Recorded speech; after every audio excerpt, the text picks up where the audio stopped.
Hello folks and welcome back. Today we're going to find the Blink and You Miss It memorial, the sculpture of Georg Elser, the man who nearly changed history more so than anyone else before. Let's go. We're just making our way east of the Brandenburg Gate behind me just there, and making our way down Unter den Linden, this famous Rohr Boulevard that runs through Berlin.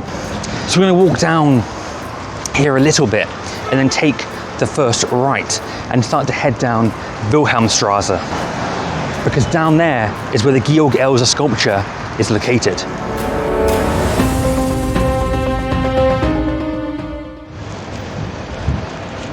So we're just crossing the road here. On the right with the red awning, you'll find the Hotel Adlon, that famous 5-star hotel.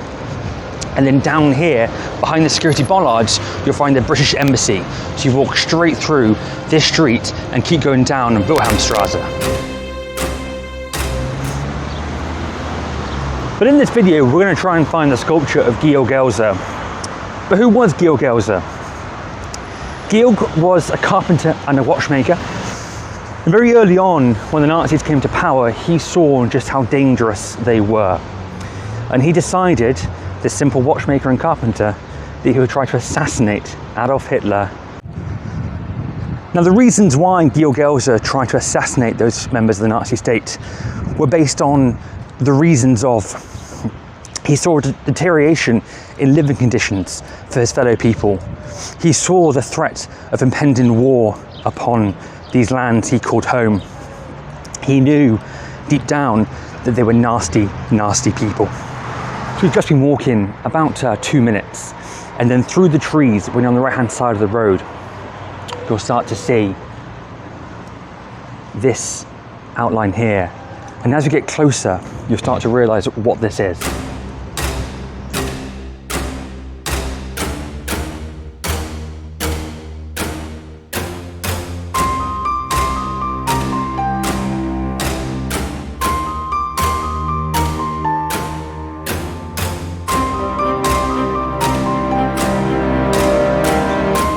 So the sculpture Georg Elser is just behind me here.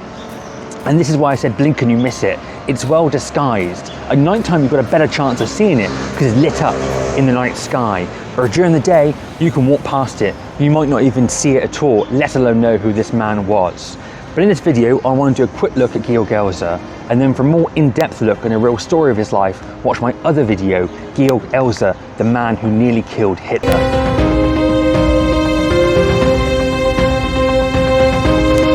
What happened?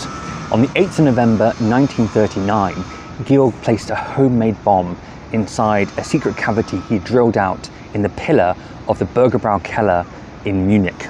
Now, Georg knew that every November Hitler went to the Bürgerbräu Keller and made a speech. It was there originally that he had his beer hall putsch.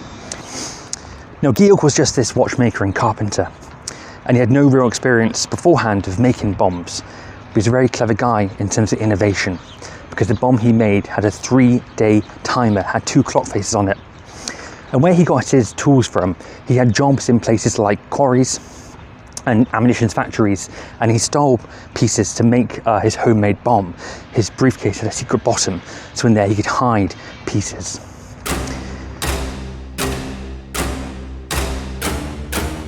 He went down to the Bürgerbräu Keller for about 30 nights.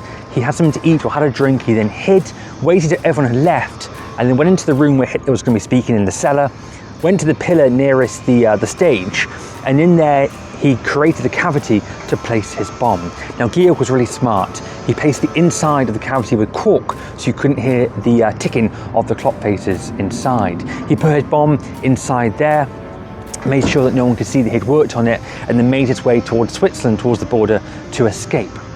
Hitler went to the Bürgerbräu Keller, made his speech as usual, but 2 big problems stood in the way. One is that war had just started and he had to get back to Berlin to deal with his plans. And 2, the weather was bad over Berlin, so he decided to take the train rather than a plane, and therefore had to leave earlier.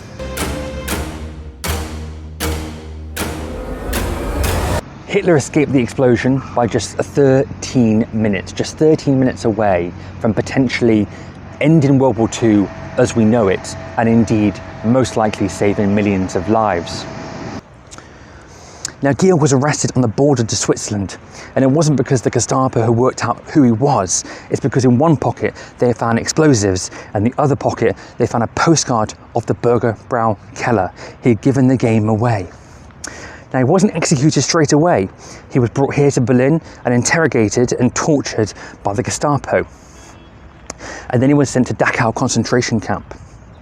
Now, there are rumours that are circulated that he was an SS officer, and this was a plot to make Hitler look like he's been looked after by some divine intervention. Although what we do know, though, from accounts from the Nazi parties from that time, is that actually Hitler was terrified he was working for the British intelligence. Now, we're pretty sure neither of those are true, because 1 month before the end of the war, Georg was executed at Dachau concentration camp, and that's the end, sad end to his life.